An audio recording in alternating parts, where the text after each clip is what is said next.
Bonjour tout le monde.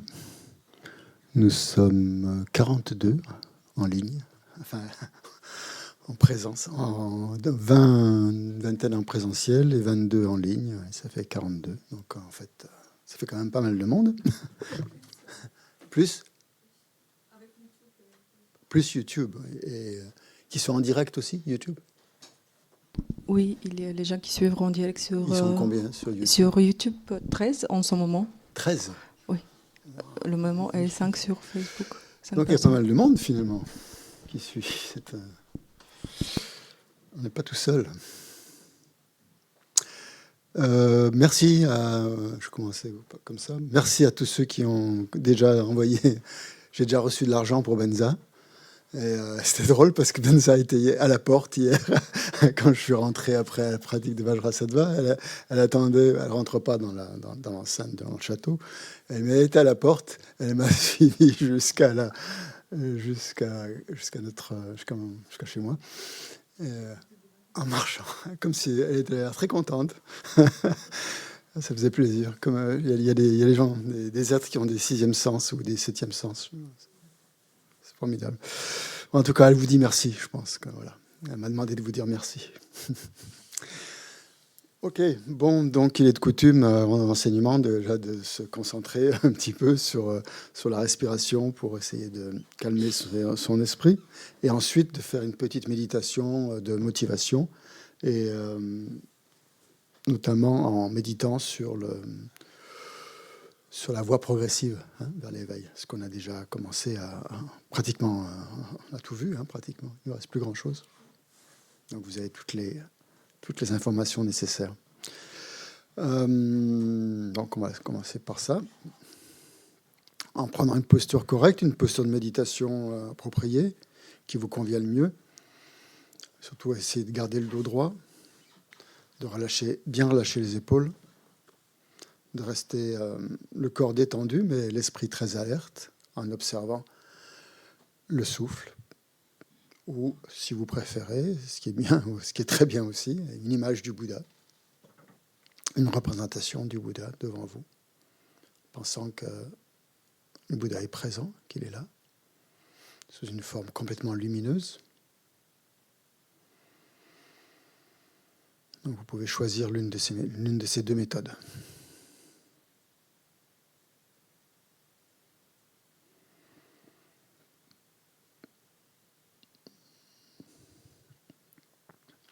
La première méthode permet vraiment de se relier au moment présent, d'être dans l'instant présent, et la deuxième, de se relier plus à la présence du Bouddha.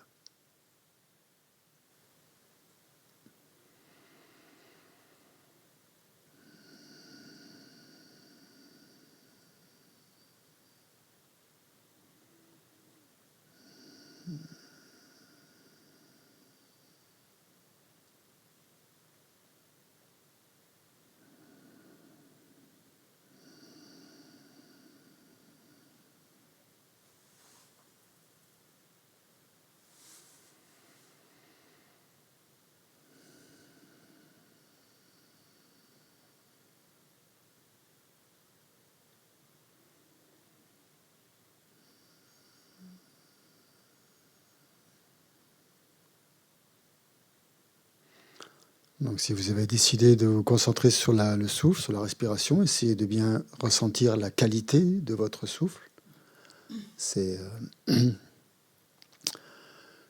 particularités.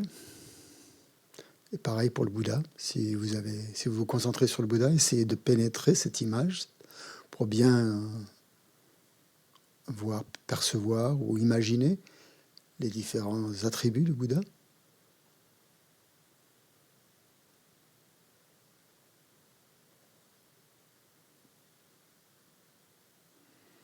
Donc on commence par en avoir une image un peu grossière et globale, et puis petit à petit on parcourt comme ça, comme si on dessinait avec l'esprit la forme du Bouddha.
Bien sûr, si vous pratiquez une autre déité, vous pouvez vous représenter cette déité devant vous.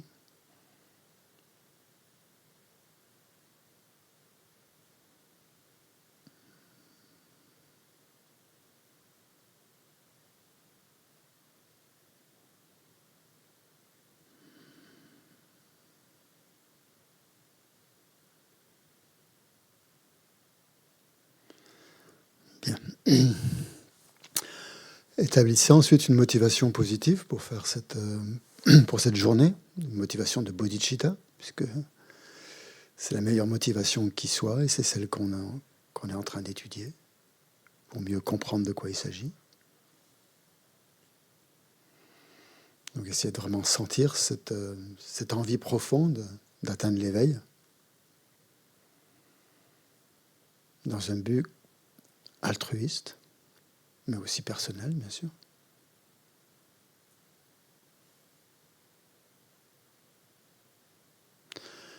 En essayant de ressentir que cet éveil n'est pas quelque chose qui est très éloigné de nous, que c'est juste notre esprit qui se transforme, qui acquiert ou qui éveille toutes les qualités qui sont déjà présentes comme un potentiel en nous-mêmes. Donc essayez de vous relier, si vous voulez, à ce potentiel qui est en vous, et non pas quelque chose de très loin et insaisissable et complètement utopique.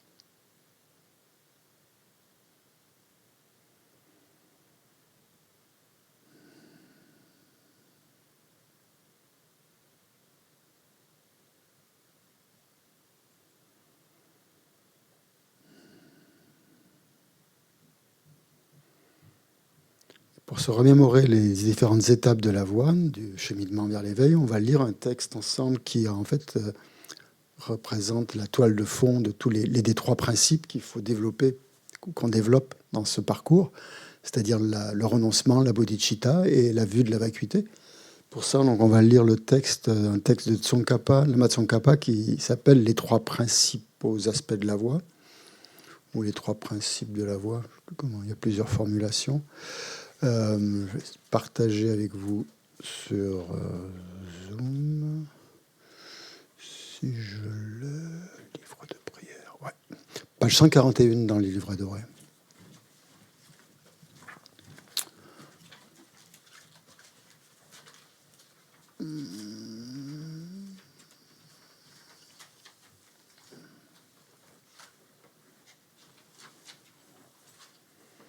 C'est un texte qui, en quelques strophes, justement, résume ces trois principes en nous montrant pourquoi ils sont indispensables et comment les développer. Hommage à mes maîtres parfaits. L'essence des enseignements des victorieux, la voie louée par tous les victorieux et leurs fils, leurs enfants, la porte d'entrée pour les fortunés qui aspirent à la libération. Voilà ce que je vais m'efforcer d'exposer au mieux de mes capacités. Exhortation à l'écoute.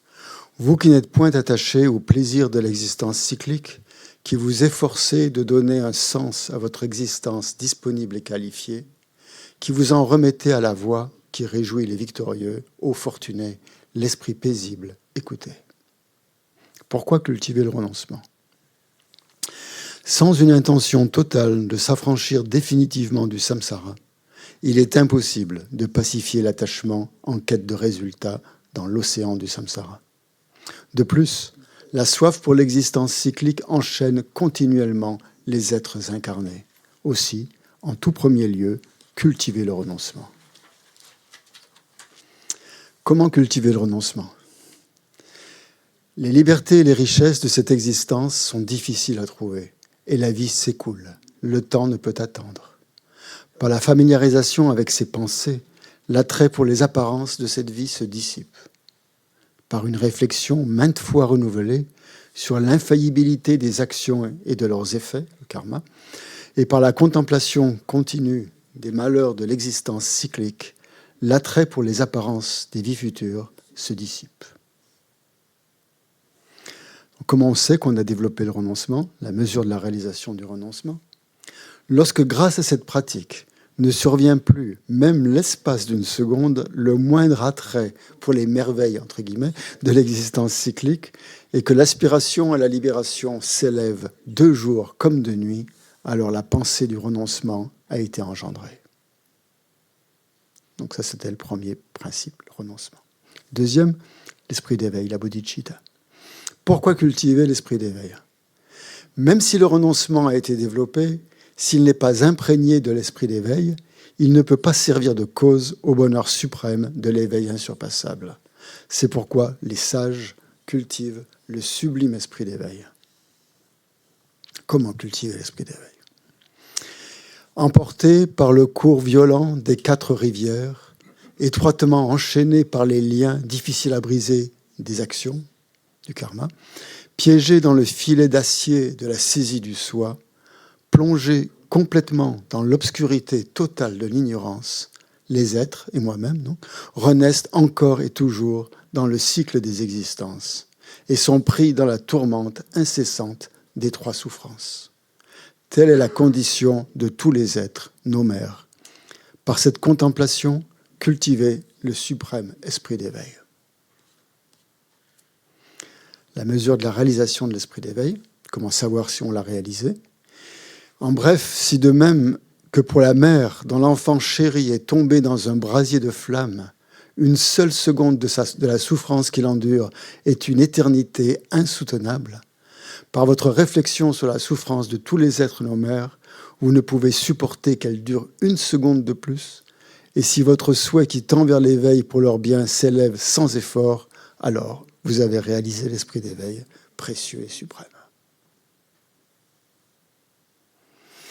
Troisième, donc c'était la bodhicitta. Troisième, la vue de la vacuité. En l'absence de la sagesse qui réalise la réalité ultime, même si vous avez réalisé le renoncement et l'esprit d'éveil, vous ne pouvez trancher à la racine la cause du samsara. Aussi, efforcez-vous à la méthode permettant de réaliser la production dépendante. Donc, la vue juste, comment comprendre la vue juste ? Celui qui voit comme à jamais infaillible la causalité de tous les phénomènes, de l'existence cyclique et de l'état au-delà de la souffrance, du nirvana, et pour qui toute saisie de l'existence réelle des objets a totalement disparu, celui-là est entré sur la voie qui réjouit les Bouddhas.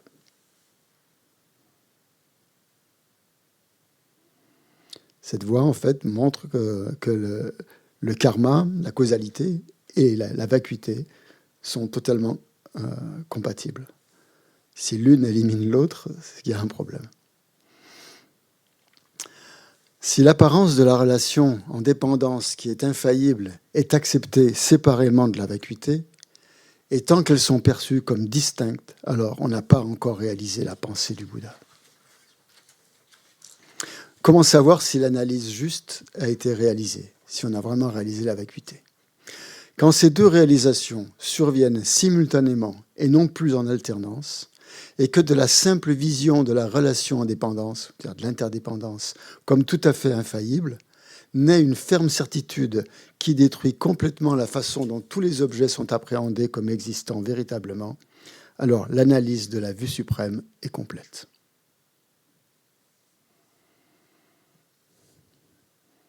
C'est-à-dire qu'il faut qu'en même temps on perçoive l'interdépendance et la vacuité.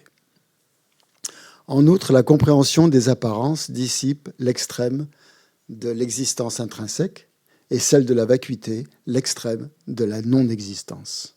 Lorsque vous comprendrez comment la vacuité se manifeste à la manière des causes et des effets, vous ne serez plus fasciné par des notions erronées tenant des vues extrêmes.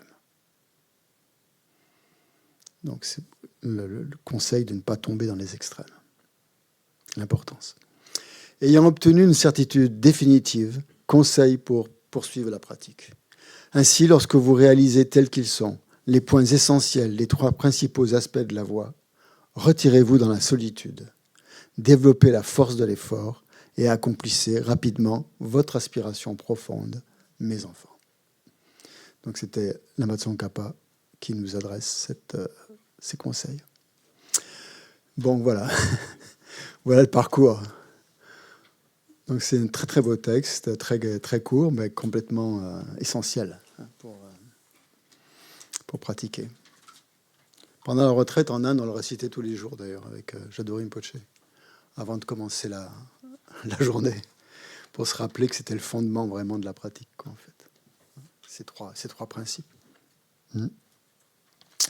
Bien, donc maintenant on va prendre les prières plus traditionnelles, qui sont dans le page 73. Non, on va prendre page 73 dans le livre doré, comme d'habitude. Hier on avait fait une petite variante, mais aujourd'hui on va revenir à la tradition. C'est page 73, l'éloge ou l'hommage au Bouddha Shakyamuni. Hein? Vous l'avez? Moi, je ne l'ai pas encore. Attendez, je vais le partager, mais il faut que je le trouve. Voilà.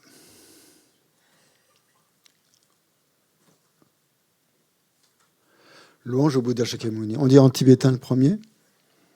Ça aussi, pendant la retraite en Inde, on le récitait tous les jours, tous les matins. C'est partie des prières traditionnelles qu'il faut réciter. Lama tompa chomdende deshin shepa dra chompa yanda pa zope sangye rikpa danja sutempa dewa shekpa jikten kiempa kiepu dulwe kalo gyurwa lana mepa ladaminem gitumpa sangye chomdende pelgelwa shakyatupa la chaksalo choto kyapsuchi Maître enseignant, Bhagavan, Tathagata, Arat, Bouddha pleinement accompli, parfait en connaissance et en bonne conduite, Sugata, connaisseur du monde, insurpassable et guide des êtres à discipliner, enseignant de tous les dieux, de tous les hommes, à vous, Bouddha Bhagavan, glorieux conquérant, Shakyamuni, je rends hommage et présente des offrandes, en vous je prends refuge. Maître, enseignant, Bhagavan, Tathagata, Arat, Bouddha pleinement accompli, parfait en connaissance et en bonne conduite, Sugata, connaisseur du monde, insurpassable guide des êtres à discipliner, enseignant de tous les dieux, de tous les hommes, à vous, Bouddha, Bhagavan, glorieux conquérant, Shakyamuni, je rends hommage et présente des offrandes, en vous je prends refuge. Vous, chef parmi les hommes, à votre naissance, vous avez fait 7 pas sur cette grande terre et annoncé « Je suis suprême en ce monde ». À vous, sage en ce temps-là, je rends hommage. Corps parfaitement pur, forme éminemment noble, océan de sagesse, vous êtes pareil à une montagne d'or et votre renommée illumine les 3 mondes. À vous, sauveur suprême, je rends hommage. Vous êtes orné de marques excellentes, votre visage est semblable à une lune immaculée et votre teint pareil à l'or. À vous, je rends hommage. Pur comme vous, les 3 mondes ne le sont pas. À vous, dont la sagesse est incomparable, je rends hommage. Sauveur à la grande compassion, enseignant qui connaît toutes choses, champ de mérite aux qualités aussi vastes que l'océan, à vous ainsi aller, je rends hommage. Par la pureté, il délivre de l'attachement, par la vertu, il libère des renaissances infortunées, unique chemin, réalité pure et suprême, au dharma qui apaise, je rends hommage. Vous êtes libéré et montrez la voie qui mène à la libération, vous observez avec ferveur les préceptes de l'éthique, champ pur doté de réalisation. À vous, Assemblée suprême, vouée à la vertu, je rends hommage. Hommage au suprême Bouddha, hommage au refuge du Dharma, hommage à la noble Sangha, avec une dévotion infinie, hommage à vous 3. À vous qui êtes dignes de respect, m'inclinant avec des corps aux aspects les plus divers, aussi nombreux que les atomes de tous les royaumes, avec une foi suprême, je rends hommage. Ne commettre aucune action nuisible, s'engager dans des actions saines, parfaites, discipliner complètement son esprit, tel est l'enseignement du Bouddha. Attendez, je suis perdu. Comme une étoile, une aberration visuelle, une flamme, une illusion, une goutte de rosée ou une bulle, un rêve, un éclair ou un nuage, considérez ainsi tous les phénomènes composés. Par ces mérites, puissent les êtres atteindre l'état d'omniscience et vaincre l'ennemi, les défauts, puissent-ils se libérer de l'océan de l'existence cyclique, agité par les vagues tumultueuses de la vieillesse, de la maladie et de la mort. Sutra du cœur de la perfection de la sagesse. Hommage aux trois nobles, rares et sublimes. Voici ce qu'une fois j'ai entendu. Le Bhagavan se trouvait à Rajagriha, sur le pic des vautours, entouré d'une grande congrégation de moines et d'une grande assemblée de bodhisattvas.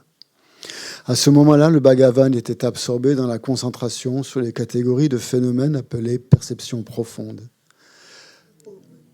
Au même moment, le bodhisattva Mahasattva Arya Avalokiteshvara contempla la pratique même de la profonde perfection de la sagesse et il vit que les 5 agrégats également étaient vides de nature propre. Puis par le pouvoir du Bouddha, le vénérable Shariputra s'adressant en ces termes au bodhisattva Mahasattva Arya Avalokiteshvara. Les fils de la lignée désireux de pratiquer la profonde perfection de la sagesse, comment doivent-ils s'y prendre ? Le bodhisattva Mahasattva Arya Avalokiteshvara répondit alors au vénérable Sharadvatiputra. Shariputra, les fils ou les filles de la lignée qui désirent pratiquer la profonde perfection de la sagesse doivent la considérer de la manière suivante. Ils doivent contempler correctement et à maintes reprises le fait que les 5 agrégats, eux aussi, sont vides de nature propre. La forme est vide, la vacuité est la forme. La vacuité n'est pas autre que la forme et la forme n'est pas autre que la vacuité. De même, la sensation, l'identification, les facteurs composés et la conscience sont-ils vides. Shariputra, ainsi, tous les phénomènes sont-ils vacuités. Ils sont sans caractéristiques. Ils ne naissent ni ne cessent, ne sont ni souillés ni non souillés, ni déficients ni parfaits. En conséquence, Shariputra, dans la vacuité, il n'y a ni forme, ni sensation, ni identification, ni facteurs composés, ni conscience. Ni œil, ni oreille, ni nez, ni langue, ni corps, ni mental. Ni forme, ni son, ni odeur, ni saveur, ni objet du toucher, ni phénomène mental. De l'élément de l'œil et ainsi de suite, jusqu'à l'élément du mental et l'élément de la conscience du mental, il n'y a pas d'élément. Il n'y a ni ignorance, ni élimination de l'ignorance, et ainsi de suite jusqu'à il n'y a ni vieillissement et mort, ni élimination du vieillissement et de la mort. Et à l'avenant, il n'y a ni souffrance, ni origine de la souffrance, ni cessation, ni voie. Il n'y a ni sagesse transcendante, ni obtention, ni non-obtention. Shariputra ainsi, puisqu'il n'y a pas d'obtention, les bodhisattvas se fondent-ils sur la perfection de la sagesse, et ils demeurent en elle, l'esprit sans voile et sans peur. Et comme ils sont passés bien au-delà de toute erreur, ils parviennent au stade final du nirvana. C'est en s'appuyant sur la perfection de la sagesse que tous les Bouddhas des 3 temps, eux aussi, font naître pleinement l'insurpassable éveil parfaitement accompli. Ainsi, le mantra de la perfection de la sagesse, le mantra de la grande connaissance, le mantra auquel rien n'est supérieur, le mantra égal à l'inégalable, le mantra qui apaise à jamais toute souffrance, doit être reconnu comme véridique car il ne trompe pas. Et voici le mantra de la perfection de la sagesse. Tayata, gate gate, paragate, parasamgate, bodhi soha. Shariputra, c'est ainsi qu'un bodhisattva Mahasattva doit s'exercer à la profonde perfection de la sagesse. Puis le Bhagavan sortit de sa concentration et loua le bodhisattva Mahasattva Arya Avalokiteshvara en disant « Bien, bien, ô fils de la lignée, il en est ainsi, il en est bien ainsi. C'est exactement comme tu viens de l'exposer qu'il convient de pratiquer la profonde perfection de la sagesse. » Et les Tathagatas eux-mêmes se réjouissent. Lorsque le Bhagavan lui dit cela, le vénérable Sharadvatiputra, le bodhisattva Mahasattva Arya Avalokiteshvara, l'entourage au complet, ainsi que le monde des dieux, des hommes, des asuras et des gandharvas, furent remplis de joie et louèrent les paroles du Bhagavan. Prière à la Dakini au visage de lion. De la sphère sacrée suprême de Ketchara, vous qui par vos pouvoirs de clairvoyance et d'émanation magique prenez soin des pratiquants comme une mère de ses enfants, devant l'assemblée des Dakinis des 3 endroits, je me prosterne. Akasamara Sachadara Samaraya Paix.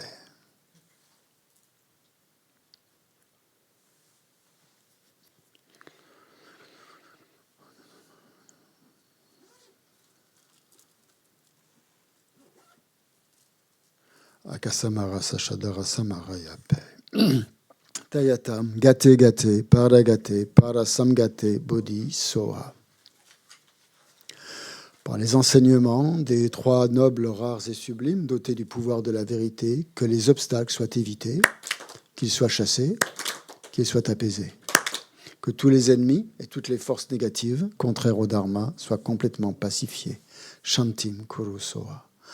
Puisse la multitude des 80 000 obstacles être dissipée. Puissions-nous être séparés des conditions adverses au Dharma. Puissent tous les plaisirs être en accord avec le Dharma. Puisse le bonheur parfait et tout ce qui est de bon augure régner ici et maintenant. On fait la courte offrande de mandala qui est page 98 dans votre livre.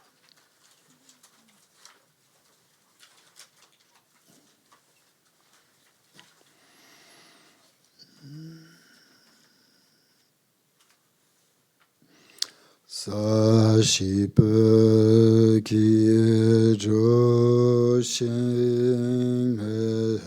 to chari ralinji nye de gen pani sangye shintum me te waye droke nam dakshin la chepa shom. Maître pur, parfait et saint, des nuages de compassion qui se forment dans l'espace de votre sagesse du Dharmakaya, veuillez répandre une pluie d'enseignements vastes et profonds, conformes exactement aux besoins de vos disciples. Edam guru ratna mandala kamniyatayami. Sangye chudan tsuki chunamla janchu badu dani kapsu chi dagi chunyen gi pet sonam ki drola penchir sangye drupa shu. En le Bouddha, le Dharma et la Sangha, jusqu'à l'éveil, je prends refuge. Grâce aux mérites réunis par l'écoute, grâce aux deux accumulations réunies par l'écoute de l'enseignement, puissais-je devenir un Bouddha afin d'être bénéfique à tous les êtres. En le Bouddha, le Dharma et la Sangha, jusqu'à l'éveil, je prends refuge. Grâce aux deux accumulations réunies par l'écoute de l'enseignement, puissais-je devenir un Bouddha afin d'être bénéfique à tous les êtres.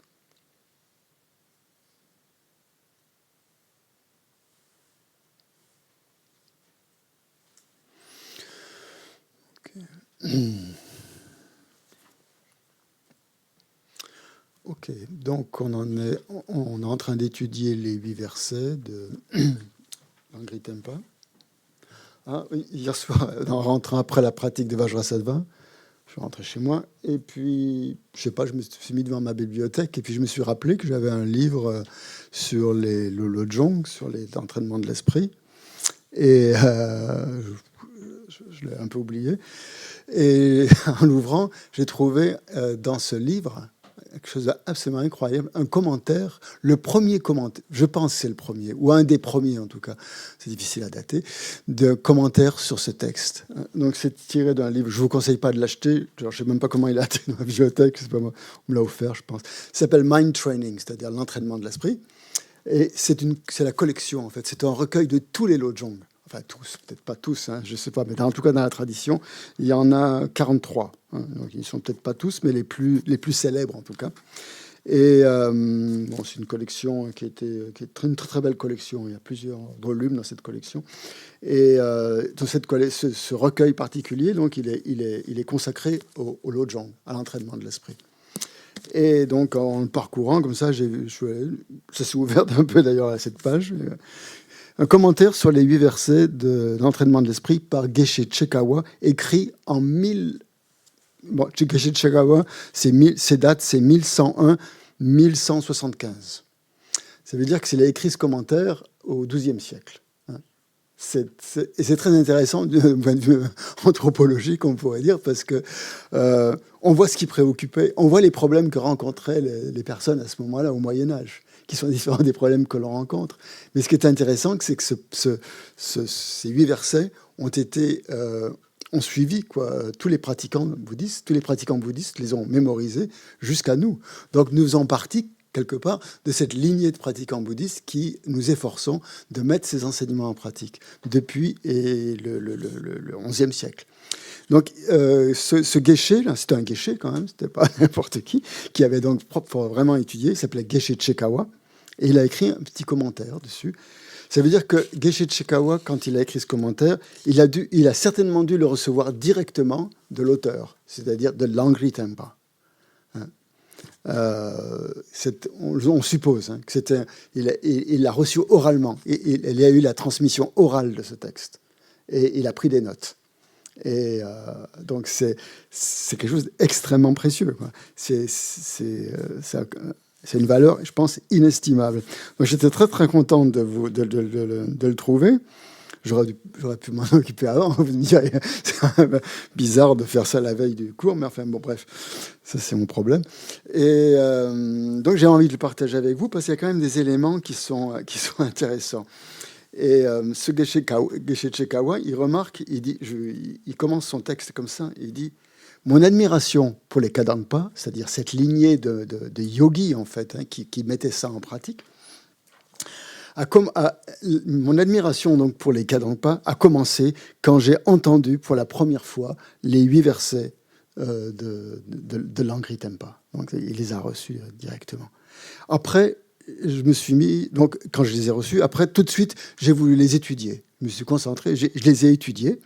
J'ai étudié ces versets, ces strophes, méticuleusement, et j'ai mémorisé les mots, en me les répétant dans ma tête, jusqu'à ce que finalement j'arrive à Lungshu Gegong. Donc il a dû faire un voyage, et à cette époque-là, il devait voyager à pied, ou à cheval, ou à dos de mulet, et il se répétait ces strophes qu'il venait d'entendre. Et donc, il se les répétait, mais il dit, mais pourtant, je n'avais pas réalisé vraiment leur sens. Je me les répétais dans ma tête, mais dans mon cœur, je n'avais pas encore réalisé vraiment leur sens. Car si vraiment ces versets avaient pénétré mon cœur, les choses auraient été extrêmement différentes pour moi à ce moment-là. Néanmoins, chaque fois que surgissait en moi la peur d'être attaqué par des bandits, traverser le Tibet à cette époque-là, au XIe siècle, c'était très, très, très dangereux. Il y avait des hordes de barbares. Et ces moines, ils étaient attaqués parce qu'ils avaient peut-être un peu d'argent. Donc, c'était extrêmement dangereux. Donc, chaque fois que surgissait la peur d'être attaqué par des bandits ou autre chose de ce genre, il dit, ces versets me revenaient à l'esprit. Et durant ce voyage. Et à ce moment-là, j'ai commencé à réfléchir à ces versets et ça m'a vraiment aidé. Ça a été une grande aide. Et après, je me suis souvent trouvé dans des situations où il fallait que je trouve... C'était un yogi, donc il n'avait pas de maison où habiter, il était errant un peu. Il fallait qu'il trouve des abris dans des grottes ou des trucs comme ça. Et il dit, parfois, j'étais dans des territoires étrangers et mon esprit était complètement préoccupé par le fait de devoir trouver un abri, des situations complètement sauvages, dans des lieux complètement sauvages. Et il dit, mon esprit indompté. Bon, ça veut dire qu'il se met au même niveau que nous, quand on a l'esprit qui part comme ça à la dérive, parce qu'on est assailli par nos problèmes.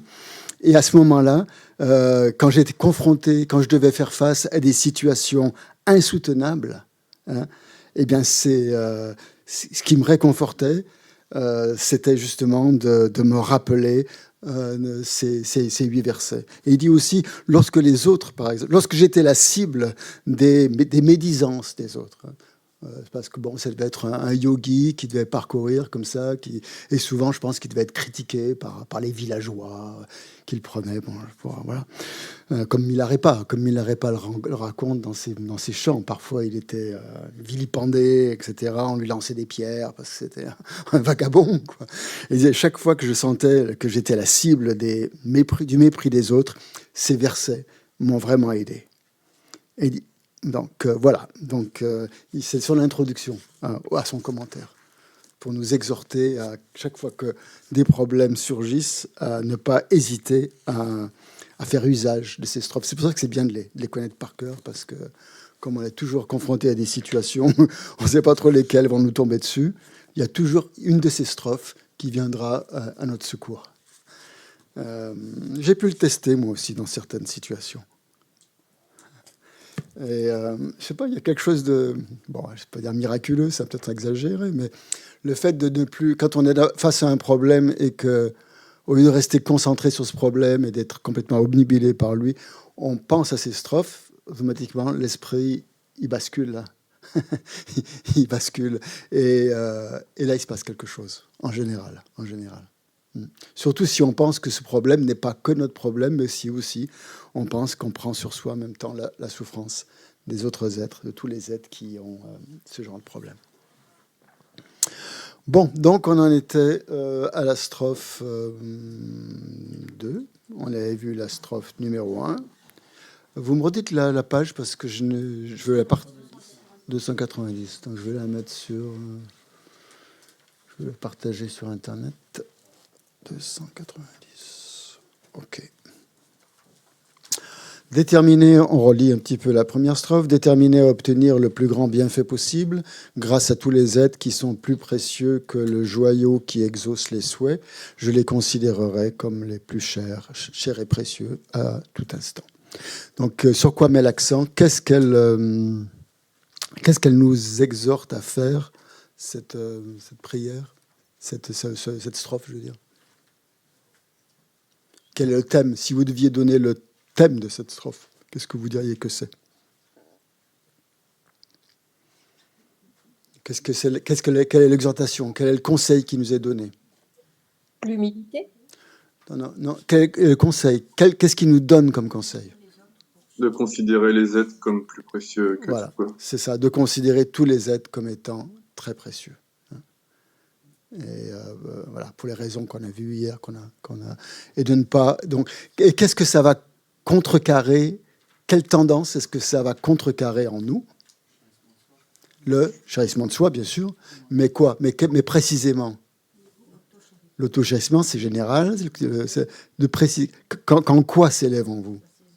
La saisie du soi, oui, mais la pensée que quand vous êtes devant quelqu'un que vous considérez comme rien du tout, ou parce que, voilà, bien sûr, vous considérez que cette personne ne vous intéresse pas, ou qu'elle vous déplaît, ou qu'elle vous... Voilà, ne pas faire de discrimination. Pensez que cet être-là qui est en face de vous, que vous n'aimez peut-être pas, eh bien, est un être extrêmement précieux, parce que c'est grâce à lui ou elle que vous allez atteindre l'éveil.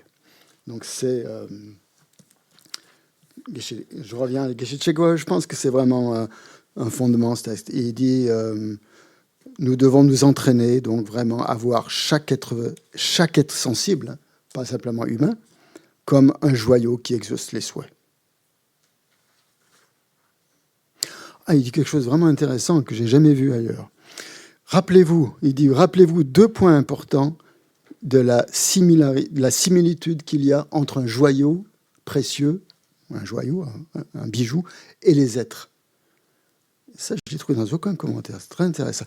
Il dit, si vous plongez un joyau dans de la boue, dans le caca, ce bijou, cette gemme, ne peut pas s'auto-nettoyer.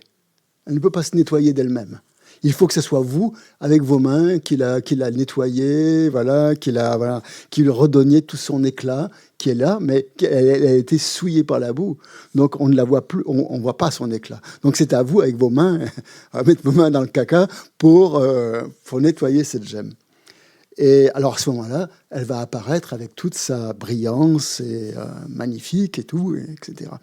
Les êtres, c'est exactement la même chose. Ils ne peuvent pas se sortir eux-mêmes du samsara et ils ne peuvent pas se libérer par eux-mêmes de ce marécage, de ces états samsariques. Ils ne peuvent pas laver leur propre souffrance avec leurs propres mains. Ils n'y arrivent pas. Et éliminer toutes les souffrances, même les souffrances, l'origine de la souffrance, c'est impossible. Mais avec votre aide, ils peuvent y arriver. Ils ont besoin de votre aide pour cela. Voilà. Et grâce à ça, eh bien, les êtres peuvent retrouver tout leur éclat. C'est-à-dire leur nature de Bouddha, en fait, qui est intrinsèque à nous-mêmes. Elle peut apparaître comme un joyau qui retrouve son éclat. Très, très beau, ça. Incroyable. Je crois que c'est une belle découverte. Vraiment. Donc voilà ce qu'il dit sur la première strophe. On pourrait y passer la journée, je veux dire, c'est la première strophe. On ne va pas y passer la journée, mais On peut vraiment méditer. C'est ce qu'il a dit. Il a mémorisé les strophes au début, mais il n'avait pas vraiment médité sur le sens. Et je pense que plus on médite sur le sens de ces strophes, plus elles apparaissent comme vraiment quelque chose de très, très aidant, quoi, en tout cas. Ok, on passe à la deuxième. En compagnie d'autrui, je me considérerai toujours comme le plus bas de tous. Et du fond du cœur, je tiendrai les autres pour chair et suprême. Est-ce que... Ah, mais pardon, j'ai oublié de le partager, je pense, avec vous. Compilation de prière, livre de prière. Non, c'est pas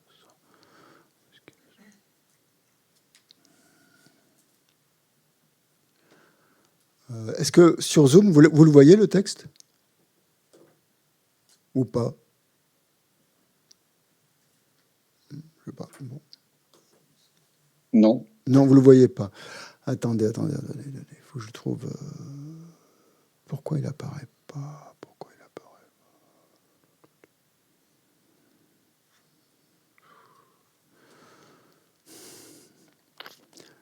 Je crois qu'en vieillissant, je vais avoir besoin d'un assistant parce que... Le truc informatique, ça commence à me prendre la tête. Bon, on va se rappeler les deux versets extrêmement précieux. Ok,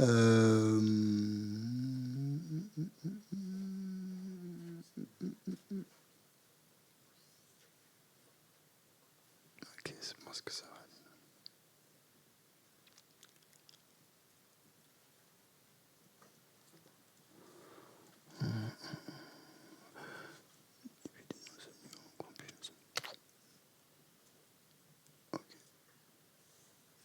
Non, pas là. Ok, je pense que vous l'avez là. Hein, déterminer, obtenir, voilà. Ok, là vous l'avez. C'est bon, vous me faites signe s'il y a un problème. Hein, parce que tant qu'elle n'est pas là, pas de texte. Ah.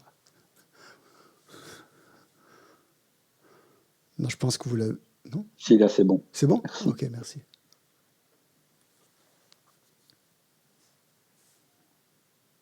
Donc, chaque fois qu'on se trouve en compagnie de quelqu'un, on doit considérer cette personne comme étant... on doit se concevoir soi-même comme étant le plus humble de tous.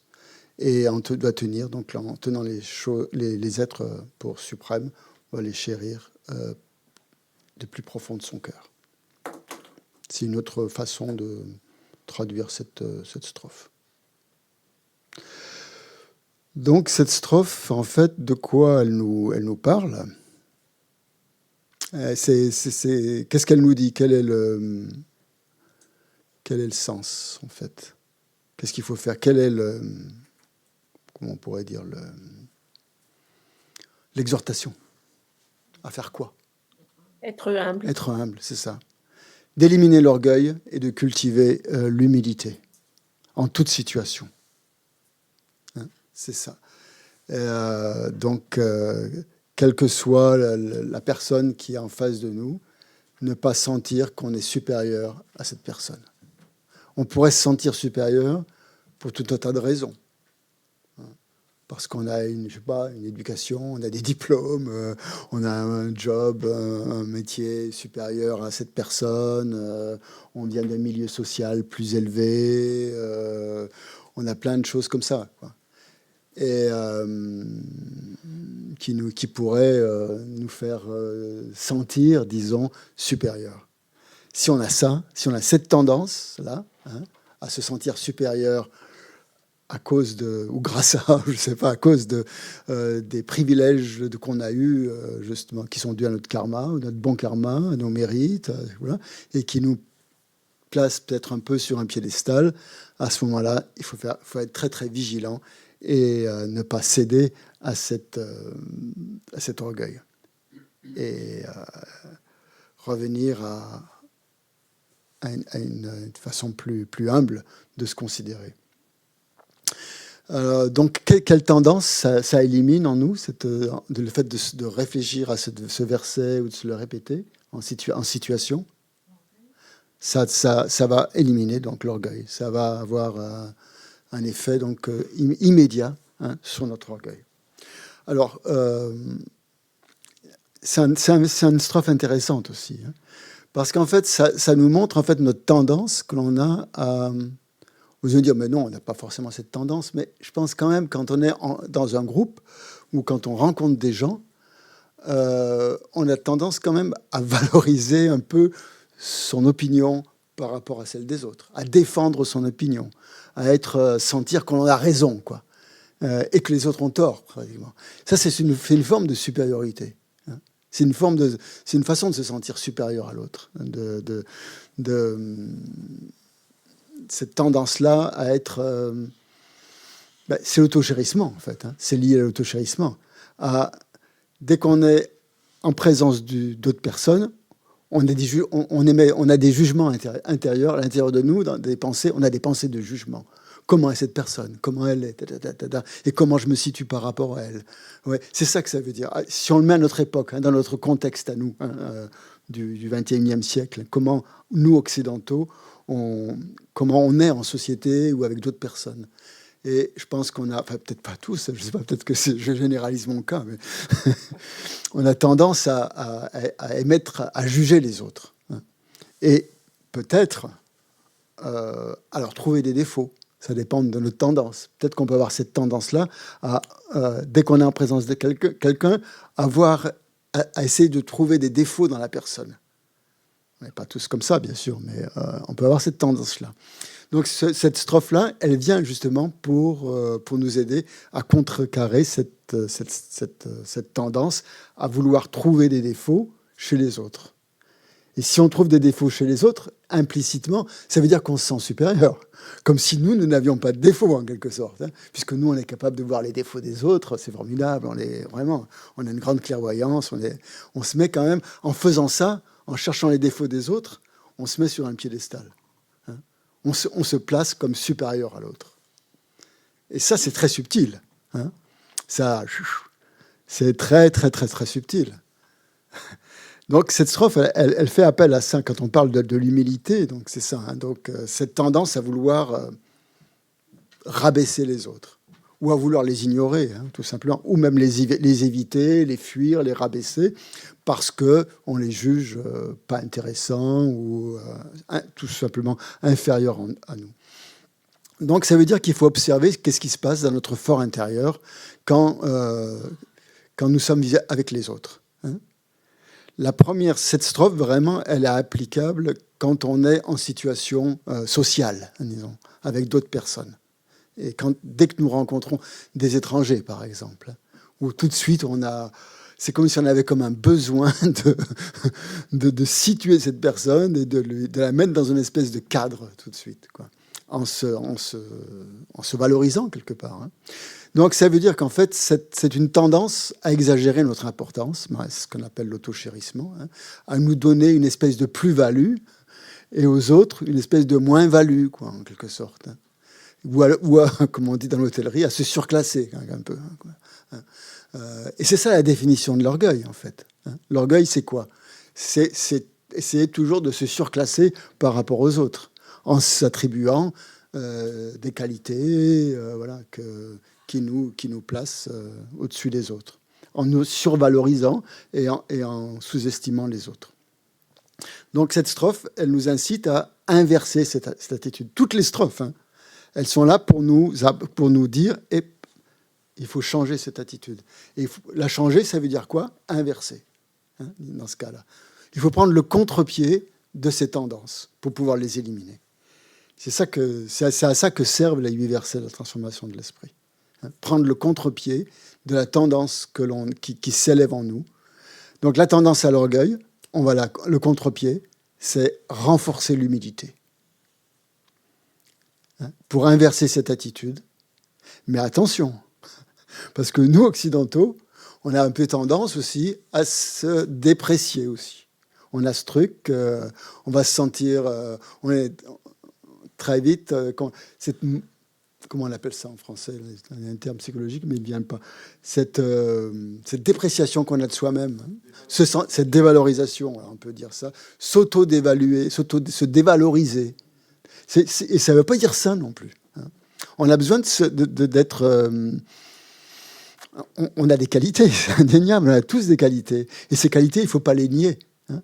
Donc l'humilité, c'est un terrain glissant où on pourrait tomber dans une attitude où on va tout de suite, où on va se dévaloriser. Bon, peut-être que c'est nécessaire dans un premier mouvement.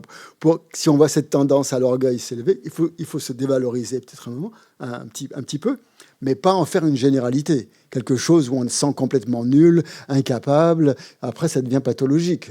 Ou en toute situation sociale avec les autres, on se sent complètement intimidé, dévalorisé, dévalué. On se sent toujours inférieur aux autres. C'est comme une espèce de complexe d'infériorité à ce moment-là. Voilà. C'est ça que je cherchais, en fait, le mot que je cherchais. C'est tomber dans un complexe d'infériorité. Et c'est pas ça que nous dit la strophe. On a besoin de qualité pour avancer vers l'éveil. On a besoin d'avoir confiance en soi. Si on n'a pas confiance en soi, on ne va pas avancer beaucoup. Donc il faut être conscient de ses qualités, mais il ne faut pas en faire tout un plat, quoi, autrement. C'est ça que ça veut dire, en quelque sorte. Et surtout, vraiment d'observer cette tendance qui est pernicieuse, à dévaloriser les autres pour Qu'est-ce que ça trahit, en fait, cette volonté de se surévaluer? Ça traduit un manque de confiance en soi, ni plus ni moins. Et donc, voilà, il faut revenir à une espèce d'équilibre des forces, quoi, entre ne pas se donner trop d'importance, mais non pas non plus complètement se dévaloriser. Sinon, on ne fait plus rien, on reste couché. On ne va plus pouvoir travailler. C'est pas ça le but d'un bodhisattva. Le bodhisattva, il a besoin de courage pour aller affronter les situations, mais sans jamais se mettre sur un piédestal. Et ça pour éviter toute attitude condescendante. Le bodhisattva, c'est pas quelqu'un qui va dicter, qui va donner des conseils aux autres, qui va aller à droite à gauche, faire du prosélytisme ou je sais pas quoi, pour essayer de s'attirer les foules. C'est justement ça qu'il faut éviter. Donc cette strophe, elle a aussi pour but de nous éviter de tomber dans une espèce de condescendance où on va aider tous les êtres à se libérer ou je sais pas quoi, en se survalorisant. Voilà. Donc c'est un terrain un peu glissant. Il faut bien regarder ce qui se passe en nous quand on a... il faut éliminer cette tendance négative à l'orgueil, qui est un sentiment complètement déplacé, mais qui est malheureusement souvent là en nous, dans des situations où on se sent peut-être pas très bien, pas très à l'aise envers quelqu'un. Quand on se sent à l'aise avec quelqu'un, il n'y a pas de problème, il n'y a pas d'orgueil. On est copains, ça va très bien. Mais quand on est dans une situation où on est un peu mal à l'aise, eh bien, il peut y avoir une espèce d'orgueil qui revient pour s'aider à se valoriser un petit peu. Donc c'est là où il faut être très attentif et éviter cette tendance à l'ego. Et on peut prendre des exemples comme le Dalai Lama, par exemple, qui est un être... Je pense que c'est l'être le plus intelligent que je connais, qui a des qualités, les plus belles qualités qu'on puisse avoir, qu'un être humain, entre guillemets, puisse avoir, et qui ne se met jamais, quelles que soient les personnes qu'il rencontre, il n'est jamais en situation de se valoriser, de montrer ses qualités par rapport à la personne qu'il a en face de lui. Que ce soit un président ou que ce soit... n'importe qui dans la salle, il est toujours d'une façon égale. Il aborde toutes les situations, tous les gens qu'il rencontre, avec la même humilité. Alors qu'il aurait de quoi, franchement. Mais bon, c'est pas parce qu'il a complètement intégré justement cette humilité, quoi. Donc, dans le bouddhisme, on parle aussi dans les tantras surtout, on parle de fierté divine ou d'orgueil divin. Donc dans les tantras, vous allez peut-être voir cette expression de fierté divine, j'en parle parce qu'on m'avait aussi fait cette remarque, que l'orgueil n'était pas forcément mauvais, puisque dans les tantras, on parlait de fierté divine. Souvent dans les tantras, pourquoi on parle de fierté divine dans les tantras? Parce qu'à un certain niveau, quand on a cette initiation, on peut se visualiser sous la forme d'une déité ou s'imaginer qu'on est la déité. Donc, à ce moment-là, naît une certaine fierté d'être la déité. Mais comment? Se réjouir, oui, c'est une forme de réjouissance, oui, tout à fait. C'est de ne pas se sentir comme un être ordinaire. pour casser un peu la vision ordinaire. Ça sert à ça, les tantras, à tout voir sous une forme extraordinaire, un peu divine, disons. Donc, soi-même, hein, au lieu de penser à ses défauts, mais on pense à ses qualités, et on pense qu'on a les mêmes qualités qu'une déité. Mais c'est pas vraiment, c'est pas de l'orgueil, disons, à ce moment-là. C'est de penser justement qu'on a ces qualités, que nous sommes déjà des Bouddhas, parce que dans les tantras, on met l'accent sur le résultat. Hein. Au moment de la pratique, c'est au moment de la cause, en fait. On verra ça quand on va parler de l'introduction au tantra, j'insisterai plus là-dessus. Et on va se mettre un peu dans la peau, on va dire, d'une déité. Et ce qui permet vraiment d'accumuler beaucoup de mérites comme ça. Parce on imagine qu'on fait les mêmes actions qu'un Bouddha, tous en étant un être ordinaire, mais on se met dans la peau d'une déité. Hein.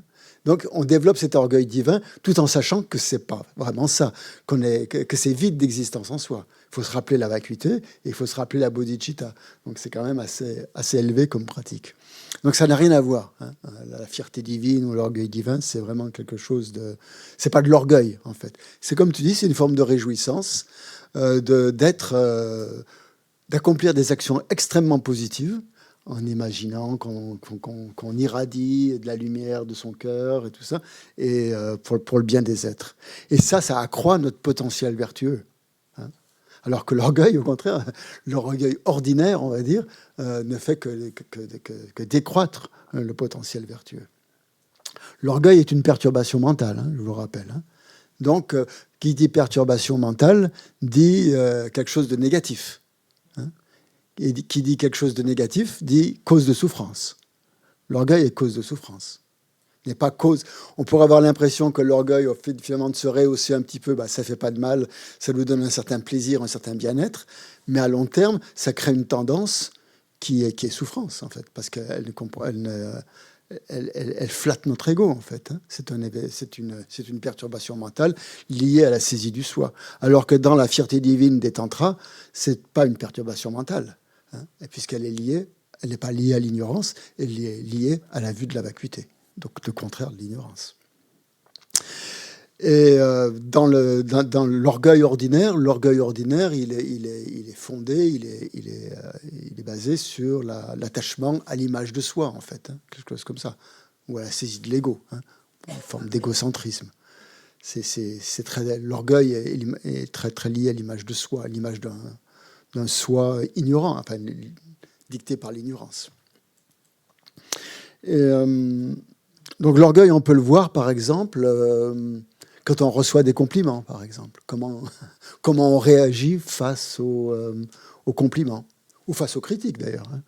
Si les critiques nous touchent énormément, c'est qu'il y a un gros orgueil qui est là, qu'on a en présence. Voilà. On peut le voir surgir à ce moment-là. Donc c'est intéressant d'être critiqué. Mais quand on nous fait des éloges aussi, Almazopa disait, quand on nous fait des éloges, eh bien c'est quelque chose après qui passe en boucle dans notre conscience. On revient là-dessus toute la journée. On a entendu quelqu'un qui nous faisait des éloges et allez, ça tourne en boucle. C'est quelque chose qui est un peu comme un leitmotiv qui revient en permanence. Parce que voilà, ça flatte notre ego. Donc c'est de ça qu'il faut être vigilant, qu'il faut être attentif justement. Quand est-ce que nous avons tendance à profiter, à utiliser certaines situations, certaines paroles, justement pour flatter notre ego. Et donc ça fait partie justement de l'orgueil. Et donc c'est à ce moment-là qu'il faut se rappeler donc l'humilité.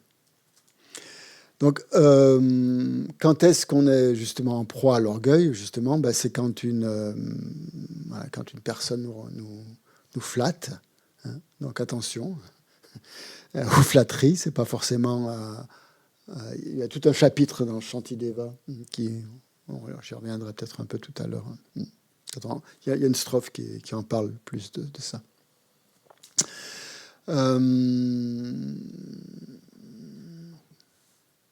Que je voulais dire. Ouais.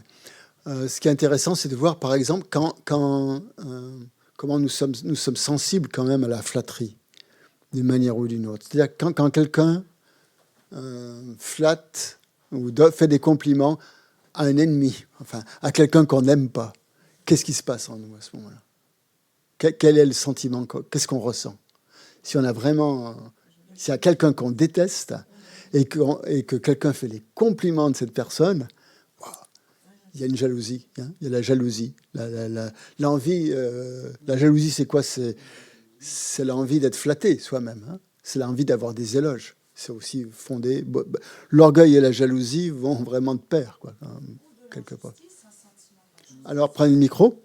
Et attendez, j'aime bien quand je vous donnerai la parole. Attendez, je finis mon exposé un petit peu en essayant de voir tous les points. Peut-être que vous avez peut-être encore la question ou pas, mais vous verrez après.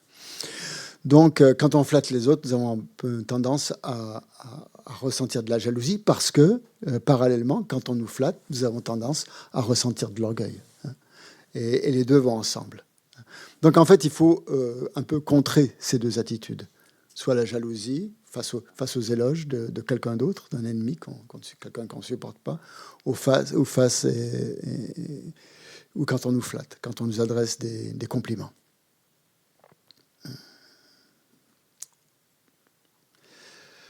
Bon, mais si vous avez des questions, allez-y. Là. J'ai je crois que j'ai fini ce que je voulais dire, mais oui, ouais. Merci.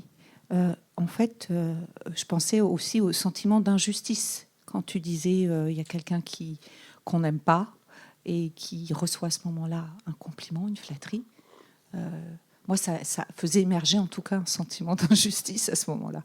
Mais peut-être que c'est de l'orgueil déguisé. Hein. J'allais le dire.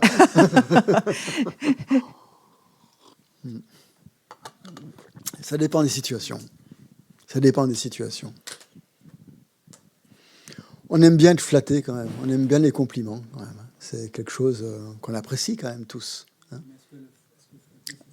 Attends, vas-y. Prends le micro. Si tu as une question. C'est très personnel, mais pour moi, une flatterie, c'est pas sincère. Donc, en fait, j'aurais plutôt tendance à m'amuser de voir quelqu'un être flatté. Il peut y avoir... Oui, la flatterie, c'est pas sincère, effectivement. Mais les compliments, ça peut l'être. La flatterie, on peut faire une distinction, merci, entre la flatterie et les compliments. Flatter n'est pas sincère, c'est sûr. C'est en général pour avoir quelque chose en échange, qu'on flatte quelqu'un ou autre. Les compliments, ça peut être sincère. On peut vraiment apprécier les qualités de quelqu'un et lui faire des compliments. Hein. Et si, voilà, ça, c'est sûr. C'est dans ce sens-là que... Ouais. C'était justement la question que je voulais poser, la différence entre flatterie et compliment. Et on peut recevoir un compliment sans forcément prendre le melon. Quoi. Prendre le melon, oui, comme tu dis. On voit qu'on prend le melon, justement, quand ce compliment tourne en boucle dans notre esprit. Si on y revient dans la journée, plusieurs fois, en ressentant un certain bonheur, Là, il faut rester sur l'instant présent. Bon, dans cette action, j'ai eu un compliment, mais ça ne veut pas dire que c'est... Ouais.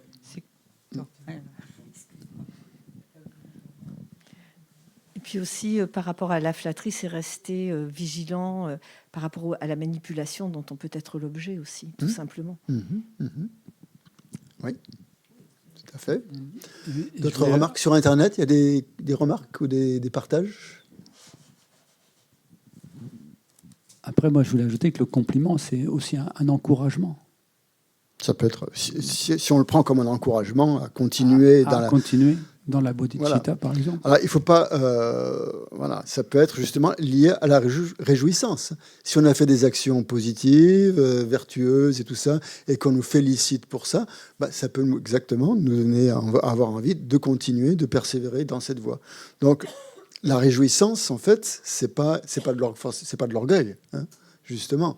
C'est le fait de reconnaître qu'on a fait quelque chose de bien ou que quelqu'un a fait quelque chose de bien, de le complimenter pour ça ou de s'auto-complimenter sans tomber dans un excès. Hein. C'est pour ça que quand on fait des pratiques, à la fin de chaque pratique, nos maîtres nous conseillent de prendre un instant de réjouissance pour 2 raisons, ou même plusieurs raisons. Une raison, c'est que faire naître la joie dans son cœur, C'est très, très important. Et Geshe-la, le dernier week-end qu'on a fait sur le Peba, il a vraiment, vraiment insisté là-dessus, sur la joie. Sur ce besoin de joie que nous avons tous. Parce que, bon, on en manque quand même de la joie. On n'a pas forcément... On se réjouit de choses qui sont peut-être négatives des moments, parce que...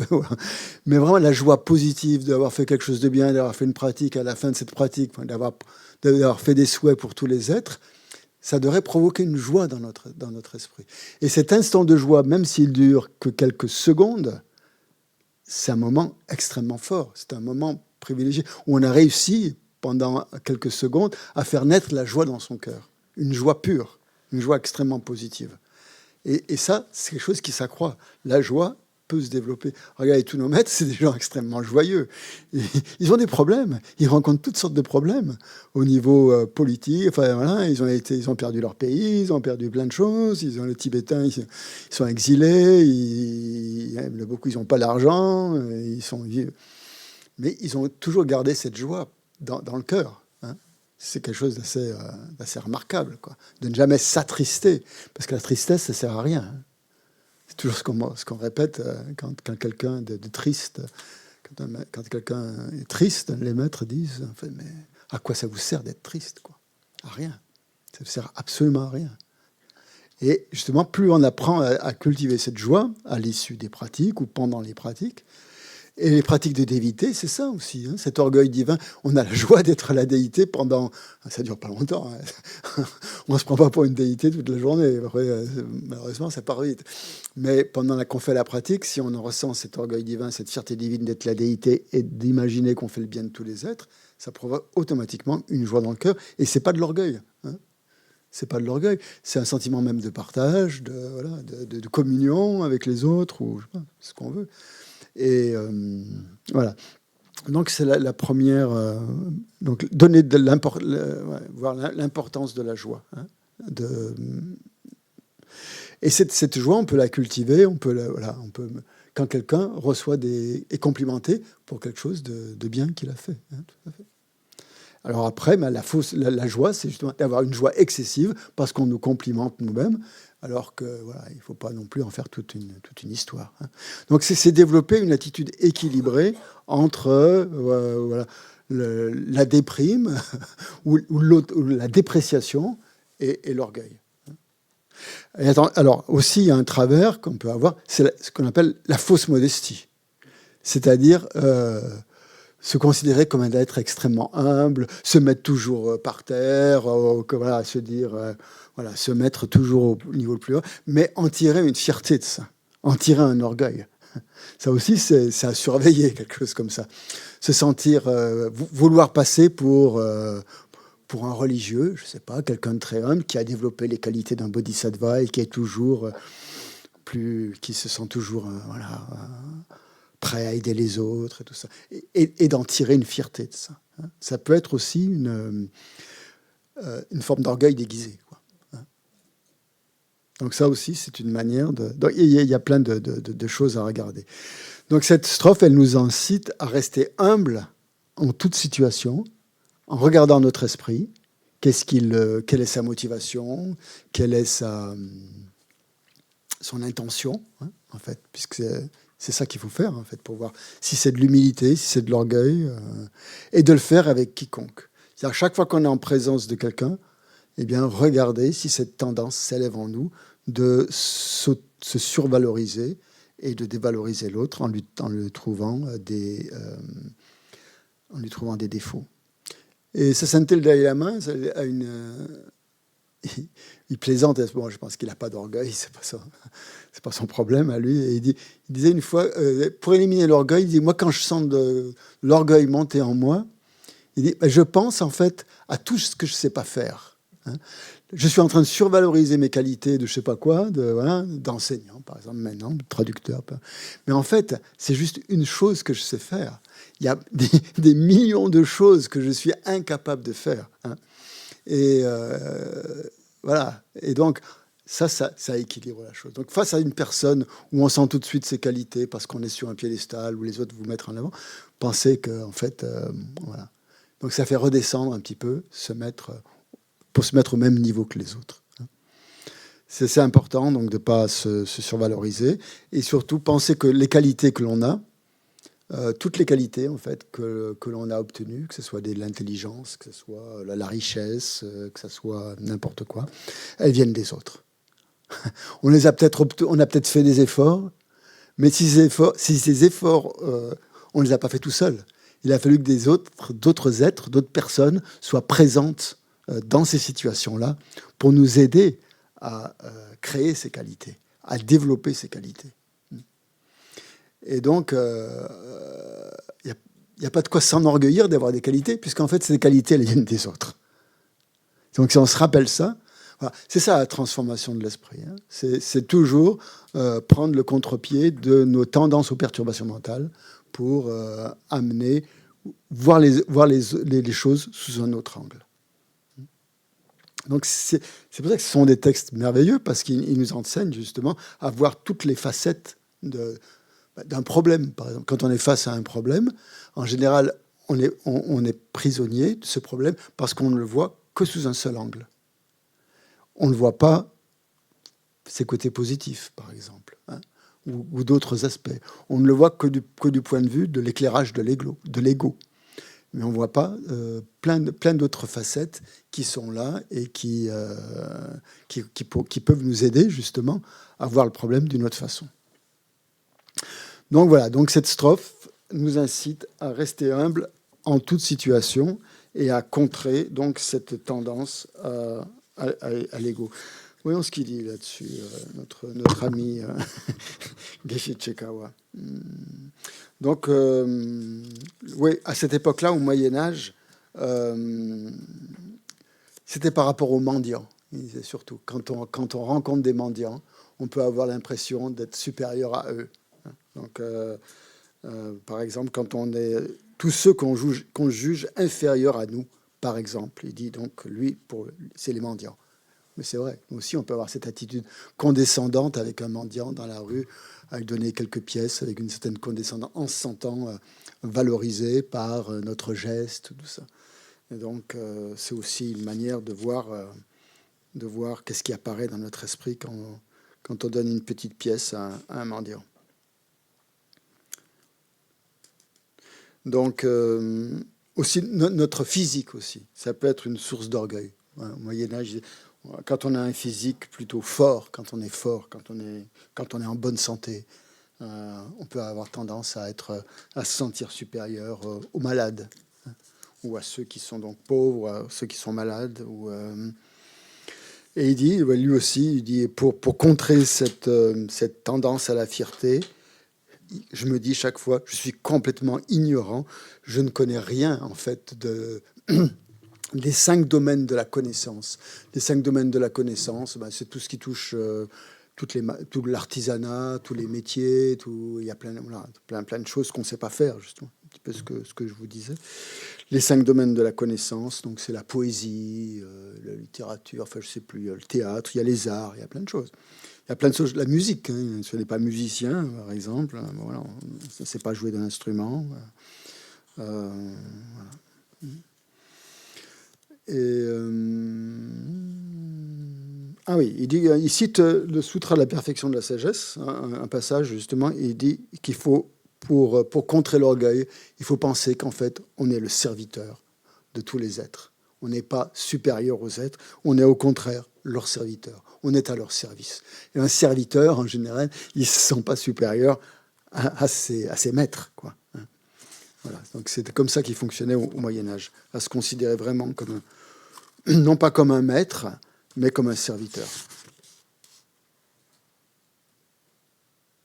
Et il donne le dernier conseil, il dit, pour un bodhisattva, se sentir orgueilleux, ça barre la route de l'éveil.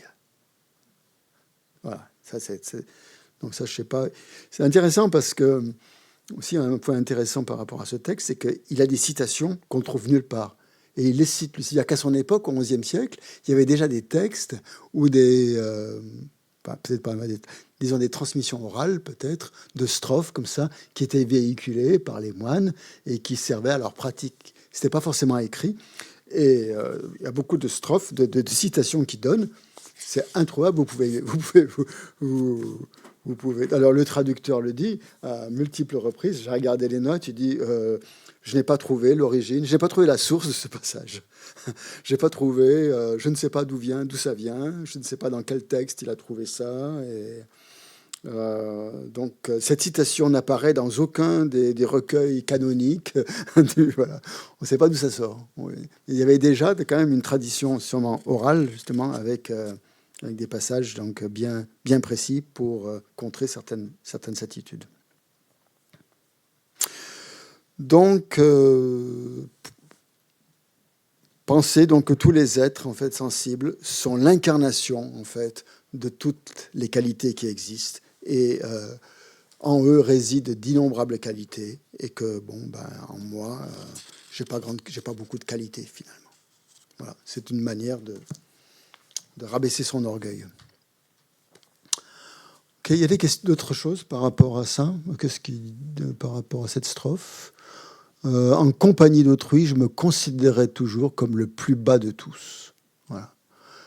Et du fond du cœur. Alors, du fond du cœur, voilà, c'est ça une dernière chose que je voulais vous dire. Du fond du cœur, qui est dans cette strophe, veut dire justement qu'il faut que ça soit sincère. Hein. C'est pas quelque chose comme ça, où on va, pour être ambitieux, ça va, je me considère comme... Voilà. Il faut que ça vienne vraiment du fond du cœur. Avoir cette sensation que l'on n'est pas supérieur aux autres. Mais pas non plus qu'on est complètement nul, voilà, et qu'on est complètement incapable. Oui.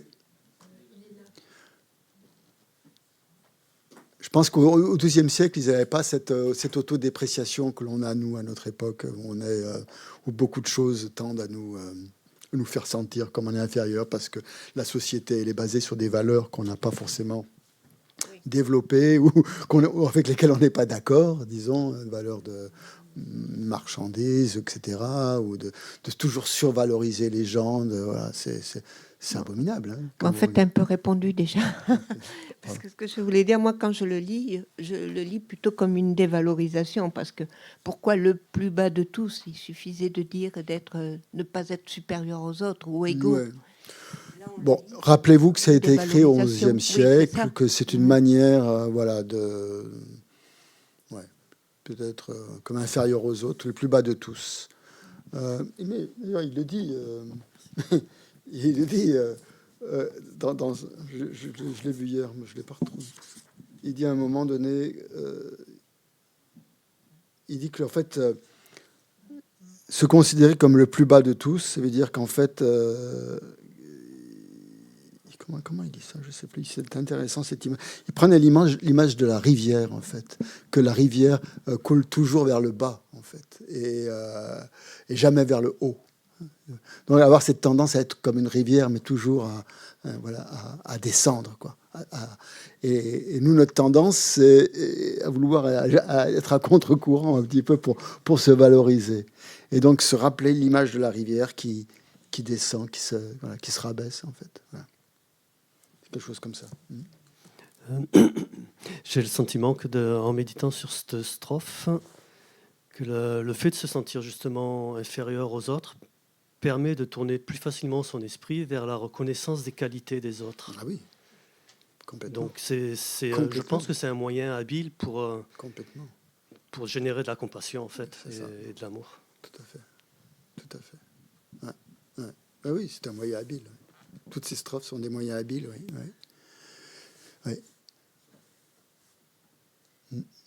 Ouais, d'autres remarques? Oui. Ça me fait penser un peu à Charles, qui a beaucoup cette attitude de... sans qu'il nous écoute. Je lui ai dit hier qu'on avait parlé à lui, qu'on avait fait l'éloge de tous ses défauts. Il m'a embrassé. Et j'avais une petite question qui n'a pas à voir avec cette strophe, mais tu as dit avant qu'il y avait deux avantages à la réjouissance, une la joie et l'autre. Que je voulais dire, j'ai oublié. Oui. C'est par rapport au karma. Par rapport au karma. Oui, l'une donc c'est de se rappeler la joie, de cultiver la joie. Je ne sais plus ce que je voulais dire. C'est complètement... Ça va peut-être revenir. Je garde un... Je voulais dire quelque chose. Que les Occidentaux, je crois qu'on a vraiment du mal à se réjouir. Ah oui, oui, ça tout à fait. Oui, donc c'est pour ça, oui, je voulais dire que nos maîtres insistent beaucoup, je pense, sur la réjouissance dans la pratique. Parce que c'est pas quelque chose qu'on a tendance à faire. On fait ce pratique, parfois on les fait parce qu'on est obligé de les faire. On a pris des engagements, il faut les réciter et on les fait. Voilà. Voilà, bon, ça. Comme si on faisait un travail, quoi. Qu'il faut ça. Puis après, on peut cocher la case. J'ai fait ci. Voilà, tout a été fait dans la journée. On est content. Mais c'est pas ça. Donc c'est ne pas à la fin de chaque pratique, puisqu'on a fait un acte vertueux, se réjouir de cet acte vertueux. Voilà. Et ça, c'est important. C'est pas quelque chose qu'on a tendance à faire. Voilà. C'était un peu pour contrer cette tendance à prendre les choses un peu pour acquises comme ça. Et donc, on a ne pas oublier justement de se réjouir des actions positives, des soi-même et des autres, surtout, pour éliminer à la fois l'orgueil et la jalousie. Oui.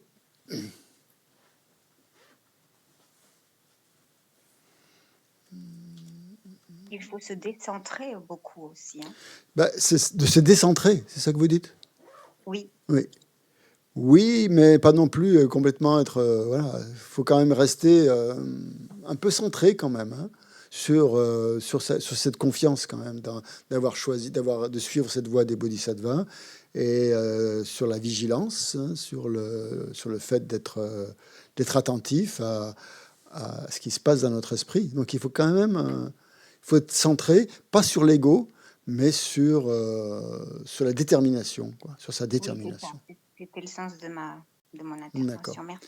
Et justement, c'est l'objet de la 3e strophe qui dit quelque chose comme, plusieurs traductions possibles, « Vigilant, dès qu'une émotion perturbatrice s'élève dans mon esprit, mettant en danger les autres et moi-même, je l'affronterai et m'en détournerai sans tarder. » Il y a une autre traduction, celle que je vous ai mise sur Internet, c'est pas tout à fait la même. « Dans tous mes actes, j'observerai mon esprit. Et dès que surgissent des émotions destructrices, je leur ferai face et les écarterai avec fermeté, car elles sont néfastes pour moi-même et pour autrui. » C'est dit d'une autre façon, mais ça revient même. Donc cette strophe, qu'est-ce qu'elle nous incite à faire ? Quelle est l'exhortation ? Quel est le conseil ? Quel est l'encouragement ? Quel est la vigilance. Surveiller son esprit à tout instant et éliminer toute perturbation mentale dès qu'elle apparaît. Donc ça, c'est le thème de cette strophe. Et ce qu'Awad nous dit, la 3e,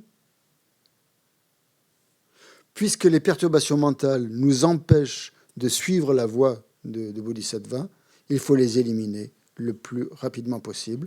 Donc il faut s'entraîner. Chaque fois, il donne l'entraînement qu'il faut faire. L'entraînement, hein, c'est l'entraînement. Quand on parle de Lojong, Lojong, ça veut dire entraîner son esprit. Donc ce sont des strophes qui nous entraînent pour justement dépasser nos problèmes. Donc nous entraîner à examiner, hein, à surveiller, à examiner, comme on veut, notre continuum mental dans toutes nos activités, quelles qu'elles soient. Nos activités quotidiennes, dans notre pratique, évidemment aussi, pour éviter, pour éliminer, pour empêcher. Il y a un mot qui veut dire... le mot intéressant qu'il donne, c'est comme avorter, faire avorter. Hein, les empêcher de naître, en quelque sorte. C'est ça qu'il dit, lui. Faire avorter les perturbations mentales. De manière qu'elles... Voilà. Dès qu'elles se pointent, en fait. Dès qu'elles pointent leur nez. C'est ça qu'il dit. Très intéressant, cette façon de percevoir. C'est très pur, je trouve. Parce qu'en fait, il nous dit que... C'est comme s'il nous disait que la perturbation mentale, il faut la voir apparaître tout de suite. Et là, c'est beaucoup plus facile à l'éliminer. C'est comme la mauvaise herbe. Quand elle est plus facile à extirper, Oui, ou un incendie, quand ça commence juste, ou un incendie, très bien, c'est une bonne... avant que ça se déclare, avant que la perturbation mentale, c'est un bon exemple, avant que la perturbation mentale, elle envahisse tout, que le feu, la colère, par exemple, quand on voit la colère surgir, donc je pense que c'est un bon exemple pour la colère, quand on voit la colère apparaître, tout de suite, l'éteindre, en fait, parce que sinon, ça va être comme un incendie qui va tout ravager. Donc, et pour ça, il faut surveiller son esprit, sinon c'est trop tard. Pour pouvoir voir poindre la colère, il faut vraiment être très, très attentif à son esprit. Parce que si on n'est pas, la colère, elle est déjà là, et c'est trop tard, en quelque sorte. C'est le mal est fait, en quelque sorte. Donc, perturbation mentale qui nous évite. Donc ici, c'est qui risque de nous entraîner dans des problèmes. Donc pour éviter les problèmes, en fait, c'est ça qui est conseillé de faire. C'est de voir qu'est-ce qui va les créer, les problèmes, en nous. Qu'est-ce qui va créer le problème? Qu'est-ce qui est susceptible de créer un problème? Et ce qui est susceptible de créer un problème, c'est une perturbation mentale. C'est l'attachement, c'est la jalousie, c'est l'orgueil, c'est tout ce qu'on veut. Donc ça insiste sur l'importance de l'attention, de la vigilance et de la prise de conscience, de la conscience, de tout ce qui se passe dans notre esprit. Qu'est-ce que c'est qu'une perturbation mentale? Définition. C'est un voile. Un voile. Les perturbations mentales créent des voiles, je suis d'accord. Je dirais pas que... Oui, ça crée des voiles, mais c'est pas la définition. C'est un facteur qui vient perturber la paix de l'esprit. C'est ça. C'est un facteur mental, ouais. C'est un facteur mental qui vient perturber, la paix, la quiétude de l'esprit. L'état naturel de notre esprit, c'est d'être tranquille. Quand on n'a pas de perturbation mentale, notre esprit, tranquille, tout va bien. On apprécie les choses telles qu'elles sont, là, on est content. Mais dès que quand notre esprit est perturbé, c'est qu'il y a une perturbation mentale, par définition. Mais voilà, et donc c'est ça qu'il faut surveiller. Chaque fois que notre esprit est perturbé, qu'il est dérangé, ça veut dire qu'il y a quelque chose qui est dedans. Il y a une perturbation mentale qui le perturbe. Et ça peut être de la colère, ça peut être de l'aversion, ça peut être de la haine, ça peut être de la jalousie, ça peut être de l'orgueil, ça peut être des doutes. Des doutes. Les doutes sont une perturbation mentale. Quand on n'est pas sûr de ce qu'on va faire, on a beaucoup de doutes. Souvent, on est face à une situation et on ne sait pas comment agir. Il y a un doute. Et ça crée une perturbation. C'est douloureux, les doutes. Quand on est en prise au doute, les doutes, je ne parle pas des doutes existentiels ou des doutes religieux, tout ça, mais simplement parce qu'on n'est pas sûr de ce qu'il faut faire. Et là, on tergiverse. Ah, mais je vais faire ci. Ah, mais je vais le faire comme ça. Et là, et là, on est prisonnier. On est entre deux chaises. On dit que le doute, c'est une dualité mentale, en fait. C'est un esprit double qui ne sait pas quoi choisir, en fait. Qui est pris dans cette... Il est partagé entre deux attitudes à adopter. Alors là, c'est compliqué. Donc là, il faut... qu'est-ce qu'on fait en cas de doute? On va voir le lama et on dit qu'est-ce qu'il faut que je fasse comme pratique? Qu'est-ce qu'il faut que je fasse? Si on a un conseiller juridique, c'est bien. En général, ça sert à ça. Ou un psychologue qui va résoudre nos doutes. Mais si on n'en a pas, on tourne en... On prend les dés, voilà, il y en a qui font ça. Ils font des mots, des divinations pour savoir, ils vont voir une voyante, quelque chose comme ça. Ouais. Je voulais revenir sur la notion de vigilance. Est-ce que la vigilance, ça peut être une espèce de, pas de dédoublement, mais un petit recul qu'on prend qui permet d'analyser la situation et non pas de se laisser complètement absorber par le problème. Par le problème. Complètement, ouais. C'est ça, c'est une prise de conscience. Donc il y a un petit recul, ouais, tout à fait. Voilà, donc la perturbation mentale, c'est ça, cette espèce de trouble qui est dans l'esprit, qui empêche la quiétude, qui empêche notre esprit d'être en paix. Et donc, les perturbations mentales est toujours cause de souffrance. Cause de souffrance pour soi et aussi pour les autres dans certains cas. Cause de souffrance et création de karma négatif. On crée le karma négatif à cause des perturbations mentales. C'est la cause du karma, hein, les perturbations mentales. La paresse. C'est une perturbation mentale, la paresse? Ouais. Ça fait partie des perturbations mentales? Pas des perturbations mentales principales, en tout cas, mais secondaires, oui. Disons que c'est une perturbation... C'est plutôt dû à l'attachement.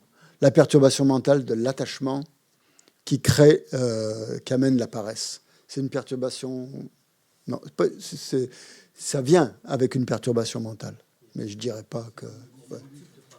Oui, il y a différents types. Il y a 3 types de paresse.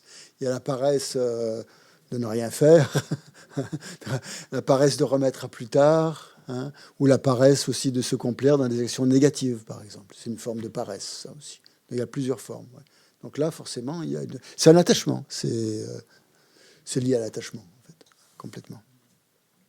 Donc ça, on peut le voir, bien sûr, quand ça apparaît dans notre esprit. Quand il y a un attachement au sommeil, par exemple, on n'a pas envie de se lever, voilà, avoir cette, il va falloir que je pratique. Enfin, voilà, on n'a pas envie de faire ces pratiques parce qu'on a plus envie d'aller se distraire ou des choses comme ça. Hein.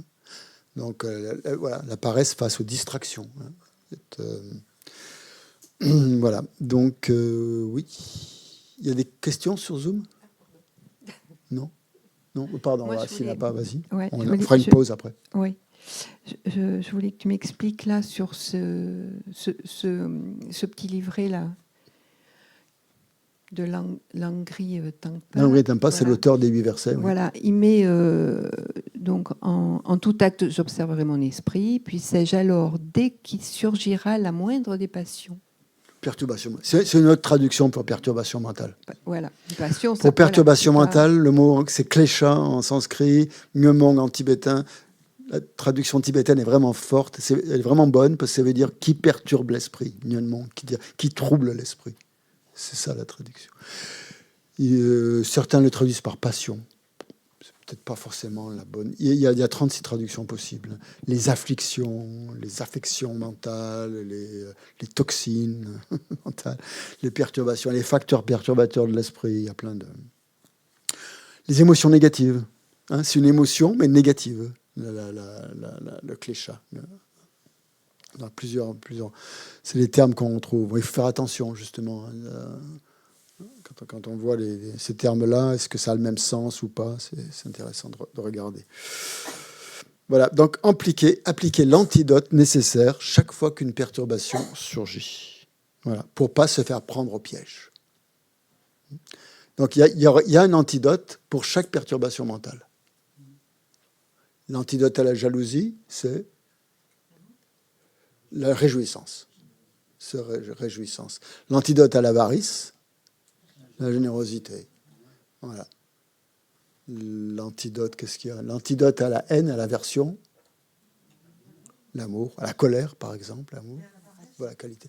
L'antidote à la paresse, c'est se lever, c'est le courage, c'est s'encourager, c'est voir, c'est l'effort. Très bien, très très bien. C'est l'effort.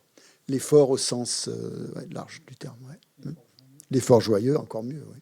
Tout à fait. L'effort joyeux, c'est ça. Qu'est-ce que comment là? Moi, je fais des efforts, mais c'est pas joyeux. Ça viendra. Cultive la réjouissance dans l'effort. Si, ça peut venir. Essaye de cultiver la joie dans l'effort. C'est pas toujours possible, mais d'y mettre un peu de joie. Ça aide. Et qu'est-ce qui va amener la joie? C'est-à-dire que cet effort, s'il est en plus tourné vers les autres, indirectement, hein, on n'agit pas toujours pour les autres, mais indirectement, on peut dire, si je fais ça, peut-être qu'indirectement, ça va avoir un effet sur les autres, pour les autres. Donc ça peut donner un peu d'élan, quoi, en tout cas. Ça fait du bien quand ça s'arrête. L'effort, quand on se repose. Oui, mais bien sûr qu'il faut du repos. Hein. Il y a un passage du Mahamudra qui dit que qu'est-ce que c'est qui définit l'état de Mahamudra. L'état de Mahamudra, c'est l'état où l'on est. C'est quand on a fait une bonne action vertueuse, qui a demandé beaucoup d'efforts, ou un travail qui a été bien accompli, et que là, c'est terminé. Cette satisfaction qu'on ressent quand on a accompli son travail et qu'on est fier, ou qu'on est content, en tout cas, de l'avoir mené à bien, il y a une espèce de sentiment, en forme de réjouissance. Cet état, voilà, essayer de rester dans cet état-là. Ok, on fait une pause. Ah, attends, il y a aussi Philippe, Philippe depuis Zoom. Oui, bonjour. Bonjour. Bonjour. Avant la pause, je voudrais vous passer un petit message. Il y a quelque temps, j'ai rejoint l'équipe des bénévoles avec Sanka. On travaille sur la communication et on essaye d'augmenter la diffusion du Dharma. Et on voudrait vous demander à tous de nous donner un petit coup de main. Alors, c'est très simple. Si vous pouviez, quand vous voyez les posts passer sur Facebook, Instagram, YouTube, etc., si vous pouviez commenter, liker, partager les vidéos, partager les posts pour augmenter leur diffusion. Et puis, le deuxième point, vous abonner à la chaîne YouTube. Et puis, n'hésitez pas à commenter les vidéos, à mettre des pouces, etc., pour nous aider à augmenter leur référencement et leur diffusion. Voilà. C'est Philippe? Oui, c'est Philippe. Merci Philippe. Oui, c'est vrai que on ne sait pas comment le présenter au final. Merci Philippe pour le faire. Philippe, il m'aide depuis quelques semaines, mois déjà. Et on commence à travailler à plusieurs projets avec lui. Donc lui, il est depuis Cuba. C'est formidable. On arrive, c'est pas toujours facile. Et oui, moi personnellement, je suis très contente. Merci beaucoup Philippe. Très bien. Oui. Ok. Oui, bon, merci. Merci. Le message est passé. On fait une pause, on se retrouve dans 20 minutes à 57. On va dire, on se retrouve à midi, c'est bon.